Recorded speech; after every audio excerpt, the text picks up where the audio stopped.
Hello everyone, this is Cherie, and in this video I'm going to be recommending 31 horror films, one for each day of the month in October 2021.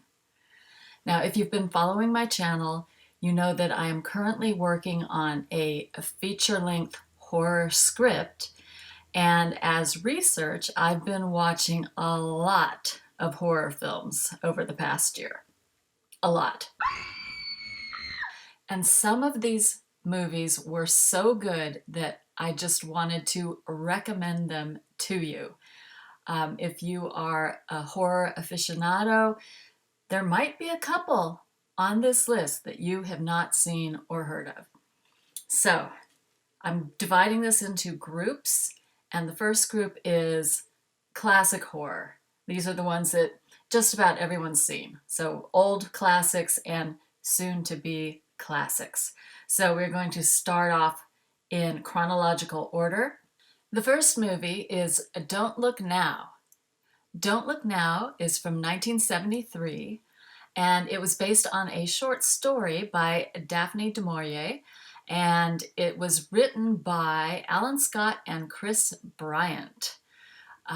It concerns psychics and serial killers, and it's about a British couple who encounters a psychic in Venice who brings them a warning from their deceased daughter of impending danger.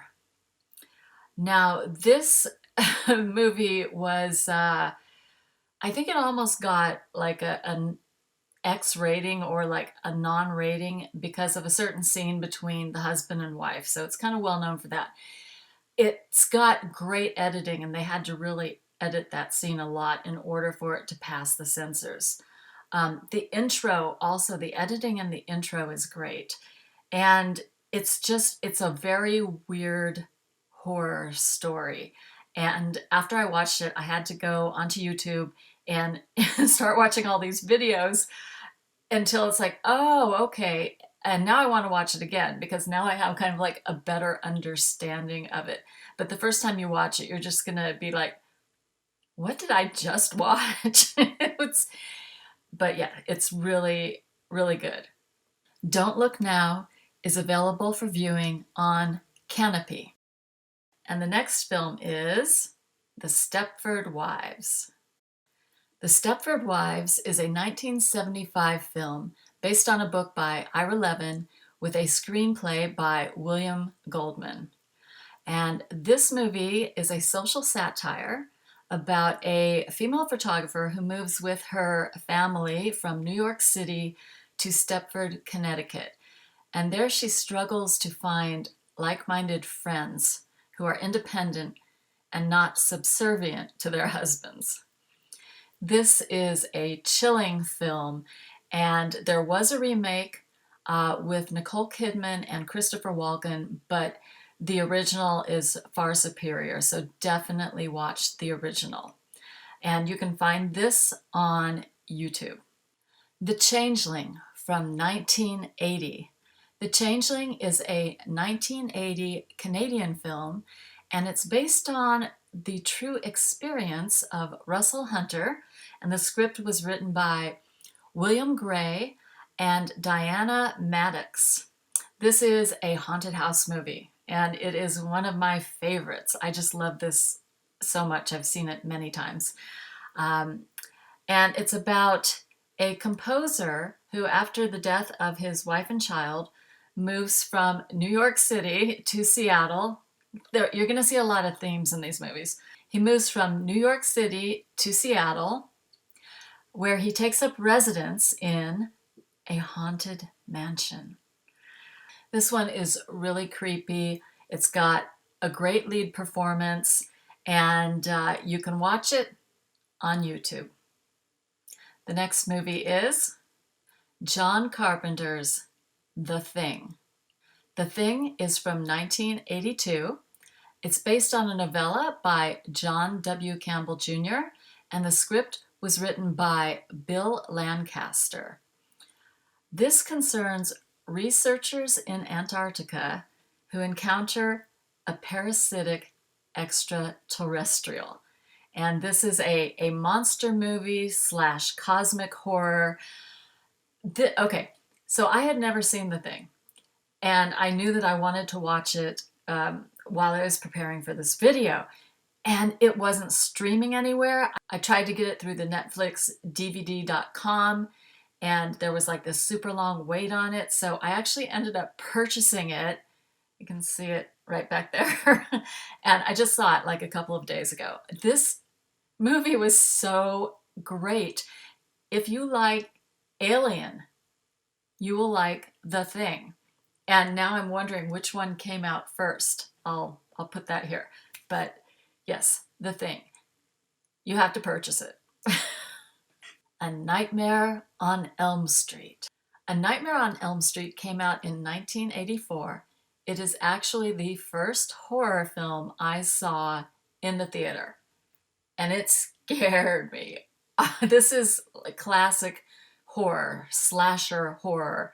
It was written and directed by Wes Craven, and it concerns the spirit of a slain child murderer who seeks revenge by invading the dreams of the teenagers whose parents were responsible for his death.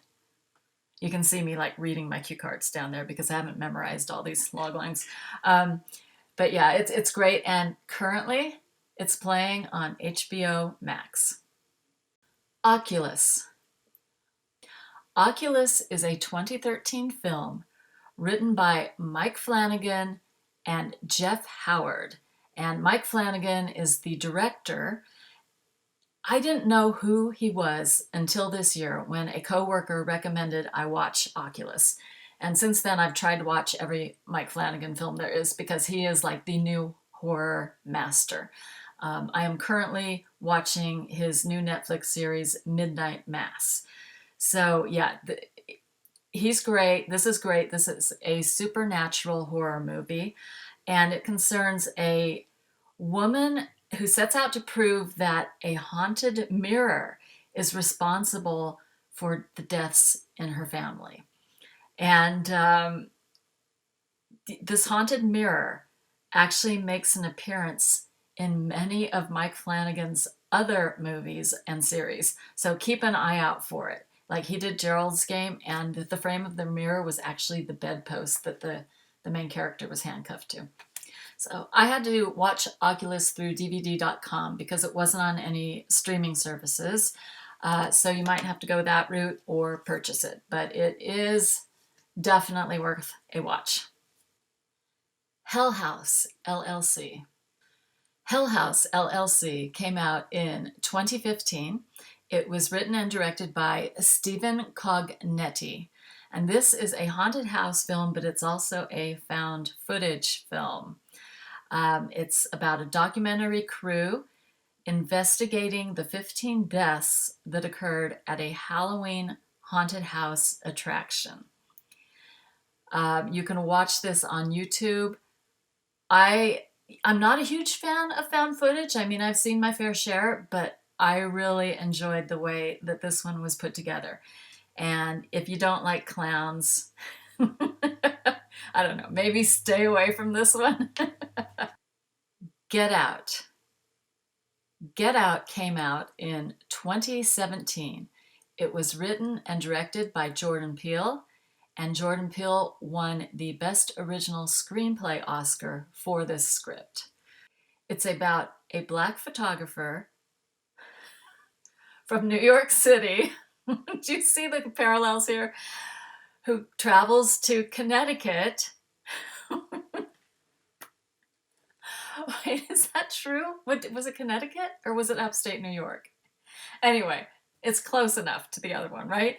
Okay, so it's about a photographer who travels from New York City to the countryside, north somewhere, and he goes to meet his white girlfriend's family, and he uncovers some very shocking secrets. All right, so this is a social thriller, and you can purchase this like I did. It's right there. when I record, it's backwards, so it's really weird for me to do this stuff. So you can purchase it, which I highly recommend, or you can go to DVD.com. The next movie is Midsommar. Midsommar came out in 2019, and it's a co-production between the United States and Sweden. It does take place in both countries, and it was written and directed by Ari Aster. The genre is a folk horror. Yeah, pagan rituals. The movie's about a group of friends who travel to Sweden for a fabled festival, only to find themselves captive to a Scandinavian pagan cult. You can watch Midsommar on Canopy. The Empty Man.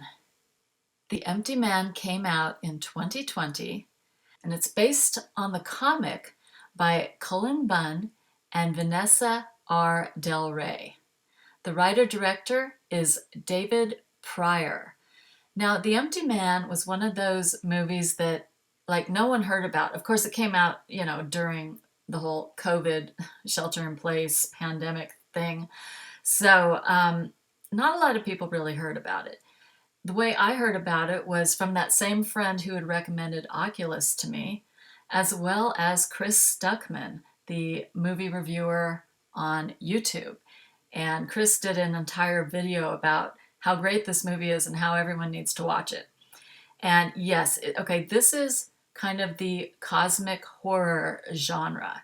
And it's about an ex-cop who is investigating a missing girl and discovers a secret cult.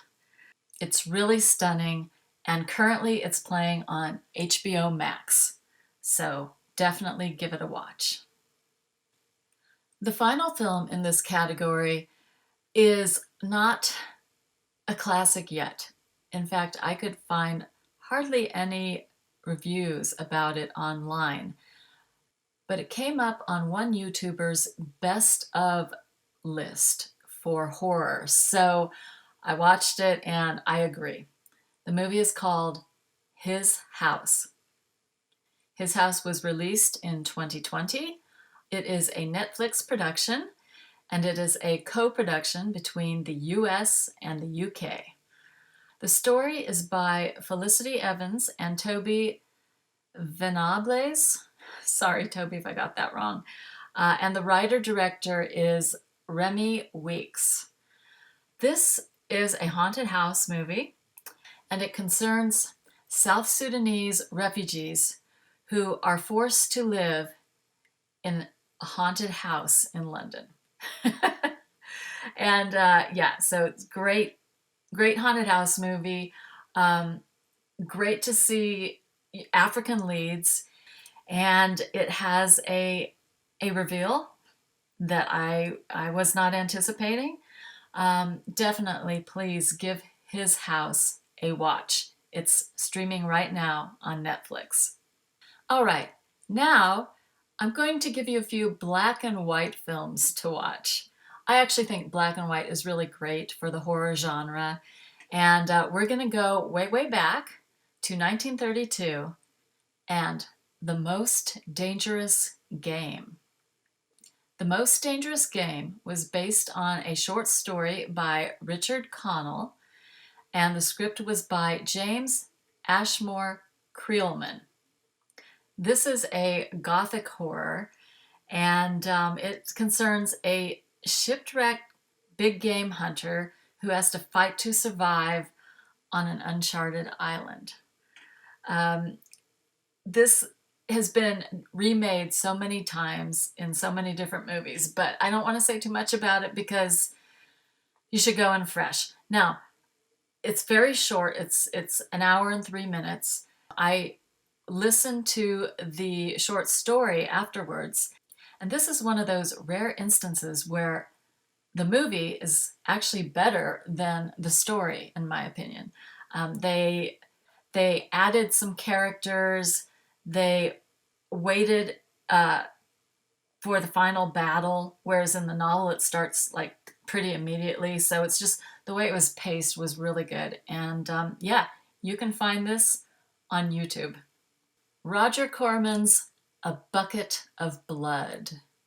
A Bucket of Blood came out in 1959, and this is another short one. It's an hour and 6 minutes.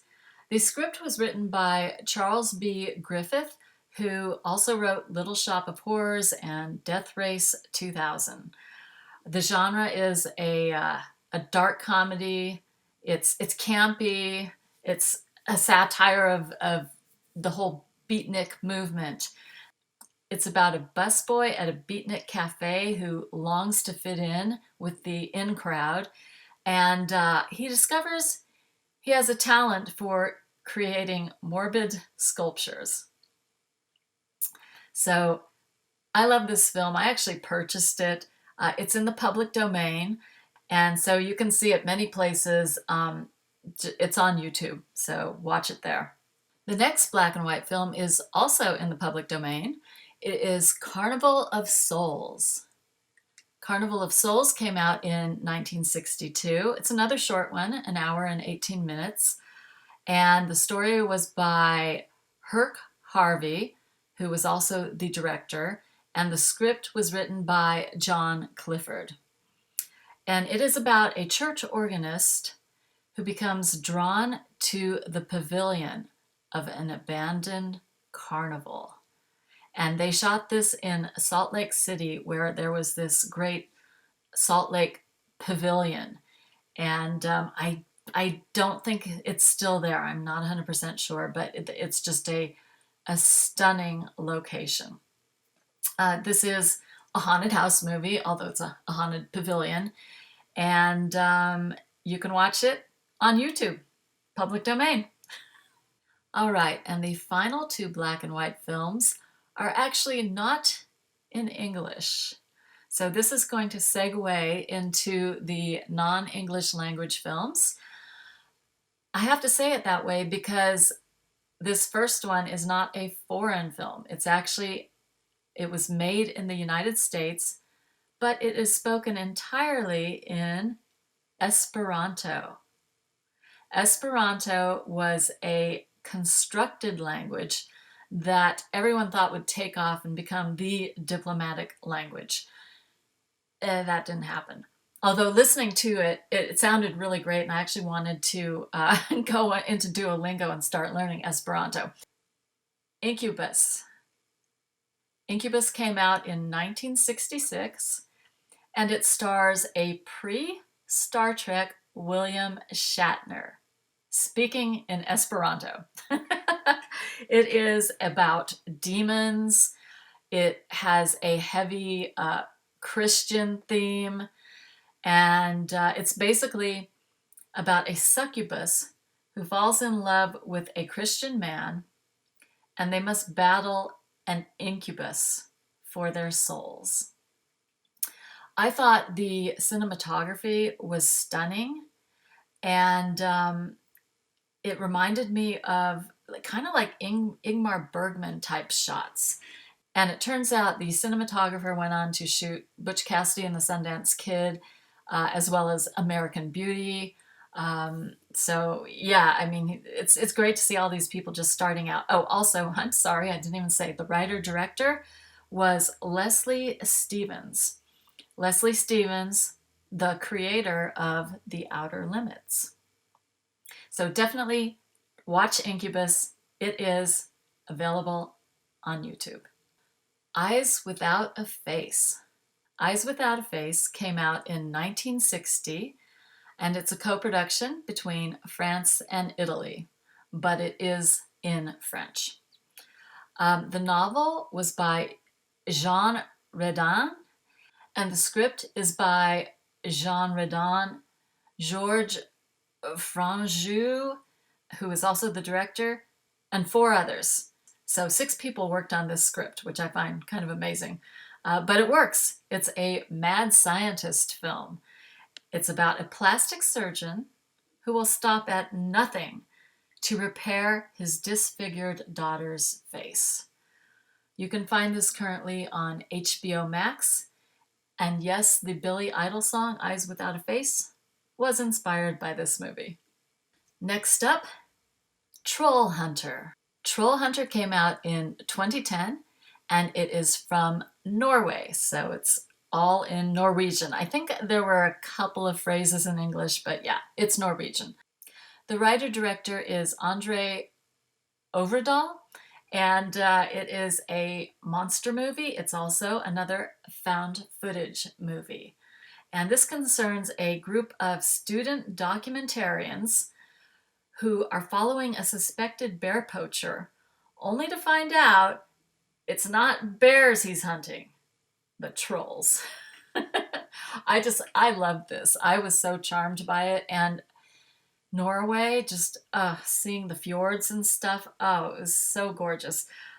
You can watch this on Hoopla and Canopy. And now we're taking a flight right next door to Sweden for the 2008 film Let the Right One In. Let the Right One In is based on a novel by Jean Avida Lindqvist.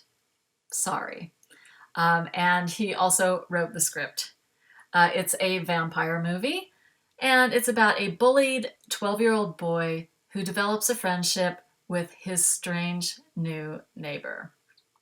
You can watch Let the Right One In on Hulu, Hoopla, or Canopy. Suspiria from 1977, not the remake. This is the original by Dario Argento, and it's based on a book by Thomas De Quincey. The script was written by Dario Argento and Daria Nicoladi. This is about a witches' coven, basically. An American ballet student joins a German dance academy, only to discover that it's a front for a supernatural conspiracy. And there's Italian, there's Russian, there's English, there's German, and there's Latin. So it's got it all.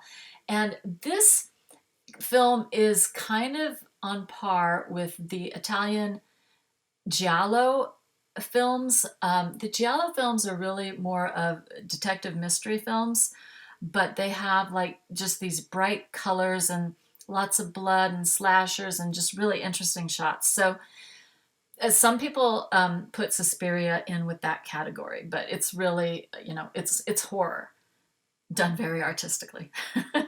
You can watch Suspiria on Canopy. The Orphanage.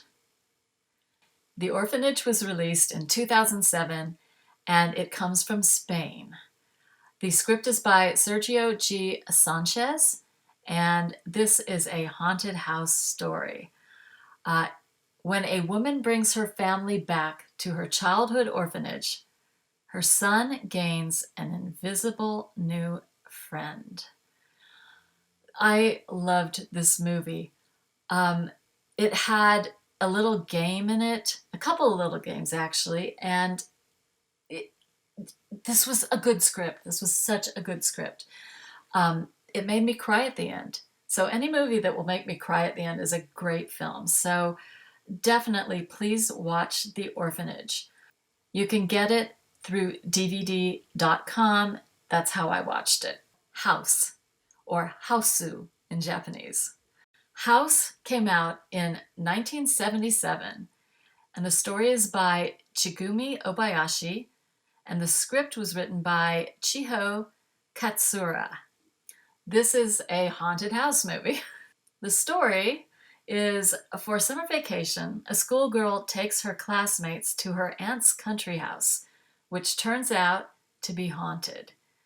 Now, this is a very bizarre film. It's been described as a live-action cartoon. There are lots of video effects, the kind that came out in, the late 70s, early 80s, like music video type effects. And it's so strange. It's almost as if the filmmakers were on drugs when they made this film. So this is one of those bizarro films that you just got to see to believe. And our final non-English language film is Train to Busan. Train to Busan came out in 2016. It is from South Korea. The South Koreans really know how to do a horror film. I could have put a few others on this list, but I chose this one because it's the most recent one I watched, and it was just fantastic. This is a zombie movie. Passengers struggle to survive when a zombie boards the train to Busan. This movie also made me cry at the end. It's got good characters. That's when you can really relate to the characters. That's when you're going to feel those emotions that make you cry. So definitely, out of all the non-English language films, like if you really don't like reading subtitles and you're only going to watch one, pick Train to Busan. That's the most commercial, action-packed, but the close second is The Orphanage. Yeah, both just really great movies. And you can watch Train to Busan currently on Hulu. All right, and our next category is Stephen King adaptations. So the next four were all originally written by Stephen King and turned into films that I just think are really great. The first one is 1408. 1408 was released in 2007. The script was written by Matt Greenberg, Scott Alexander, and Larry Karaszewski. And it's about a cynical writer who checks into a supposedly haunted hotel room in order to debunk it. This was recommended by a fellow YouTuber, and I'm so glad she did recommend it. When I watched it last year, I found it on YouTube, and I watched the theatrical version. So there were two versions, and right now when I go to YouTube, all I can find is the director's cut. So they have two different endings, but you can watch it for free on YouTube. The Dead Zone. Not the miniseries, but the movie from 1983 starring Christopher Walken. The script was written by Jeffrey Boehm, and it is a psychic horror film. A school teacher awakens from a coma to find he has psychic powers. So I loved this movie. Way back in the late 80s, I had this huge crush on Christopher Walken. And this is one of the movies that just, he's so fantastic in. He's fantastic in everything, but this role was perfect for Christopher Walken. And it was also directed by David Cronenberg, who is a horror master. I know I haven't been talking about the directors a lot because I honestly want to focus more on giving kudos to writers on this channel, because so many times when people talk about movies, they talk about either the actor or the director. And you know what? If there's not a script, there's no movie. So I just want to get the writers out there into the world, give them their due. But yeah, anyway, so The Dead Zone is great. You can purchase it or you can rent it at DVD.com. The Shining. The Shining came out in 1980, and the script was co-written by Stanley Kubrick, the director, and Diane Johnson. This is a haunted house movie, also a psychic movie. The winter season caretaker of an isolated hotel slowly descends into madness and turns on his wife and son. It takes liberties with the novel, let's just say. Now, back in the day when the novel first came out, I read it. It was scary. I think I stopped reading horror novels around that time because I kept getting nightmares. And then I saw the movie and I did think it was different. Now that I have just watched it again, I love it. I can really appreciate this film. I don't know what else to say about this movie. There's all these like conspiracy theories about it, and you can watch a whole bunch of YouTube videos about it. But yeah, The Shining, you can currently watch it on HBO Max. My next recommendation is the sequel to The Shining, Doctor Sleep. Doctor Sleep came out in 2019, and it was written and directed by Mike Flanagan of Oculus fame from the first section. This is about a now adult Dan Torrance who must protect a girl from a cult who prey on children with psychic powers. So this is kind of more like a vampire-esque psychic cult type of movie. There's a little bit of haunted house in it. I love this movie. I've seen it twice within the past few months. It's available for purchase or at dvd.com. The next category only has one movie in it. It's animation.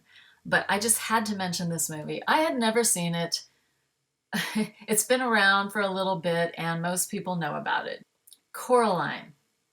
Coraline came out in 2009, and the only reason I searched for it was because one of my favorite YouTube channels, Beyond the Screenplay, did a deep dive on the movie, and I watch all their videos, but I won't watch them if I haven't seen the movie. So I had to see the movie so that I could watch their video. It's based on a novella by Neil Gaiman, and the writer-director is Henry Selick.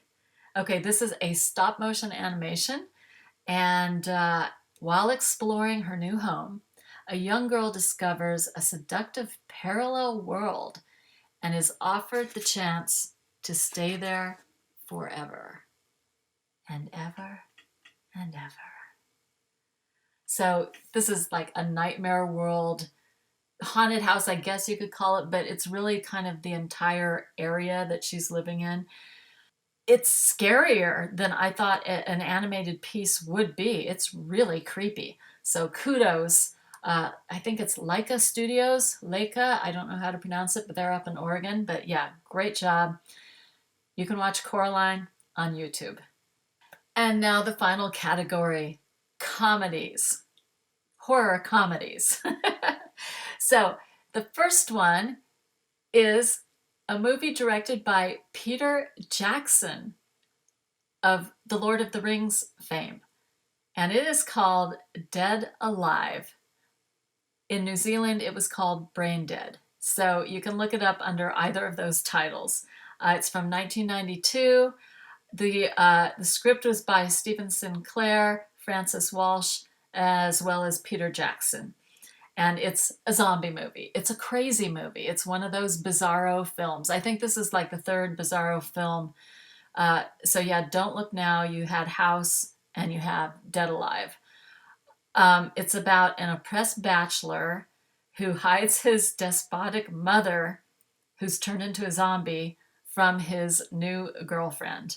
Yeah, it's just crazy. A lot of gore, a lot of blood.